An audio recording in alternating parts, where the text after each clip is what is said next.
Le Grand Matin Sud Radio. Il parle sur les réseaux sociaux et maintenant sur Sud Radio. Que dis-je, notre influenceuse. Bonjour Aurélie Tessier. Bonjour. Vous êtes fondatrice du blog des livres et nous.fr. Et vous êtes aussi sur Instagram Délivrez-nous, 11 300 abonnés, ce qui est plutôt pas mal. Alors vous faisiez de la mode et tout à coup vous vous êtes réintéressé à la lecture. Est-ce que ça veut dire que la lecture finalement c'est une façon, c'est vieillot. Est-ce que c'est vieillot de lire finalement ? À une époque, c'était un petit peu vieillot de lire, et puis c'est devenu de plus en plus à la mode avec 50 nuances degrés, etc. Mm-hmm. Et c'est vrai que ça a relancé l'envie de lire des livres. Ça, c'est sûr. Pour certains, oui. Voilà.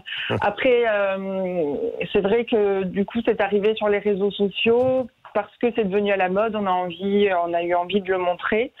Et c'est ce que j'avais envie de faire en allant sur Instagram aussi, c'est montrer cette image un peu plus cool de la lecture.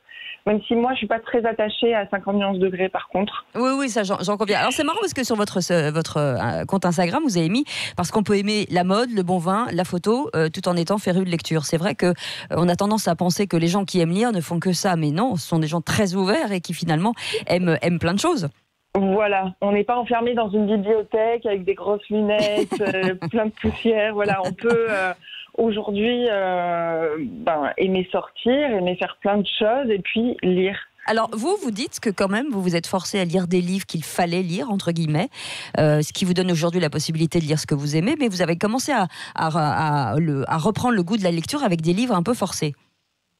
Alors, c'est pas vraiment ça. C'est plutôt qu'à l'école, si vous voulez, c'est la sélection des livres qui est proposée aux élèves et pas forcément adaptée. Donc, c'est vrai qu'au départ, on est un peu forcé. Après, moi, j'ai eu la chance d'avoir une famille qui m'a donné envie de lire à côté de l'école. Oui, c'est vrai que ça vient souvent de l'éducation. Si vous aviez, c'est quoi votre livre de chevet aujourd'hui ? Alors là, je suis en train de terminer Une vie de Simone Veil. Ah oui, c'est un classique. Oui. Voilà. J'en profite pour dire, d'ailleurs, si vous nous écoutez, qu'il y a le salon de la biographie à Chaville, dans les Hauts-de-Seine, en région parisienne, qui a lieu ce samedi. Il y aura Michel Drucker, on est partenaire avec Sud Radio, si jamais vous voulez y aller. Oui, il y a beaucoup d'auteurs. Jean-Noël Jeannet, puisque vous parliez en fait d'historien.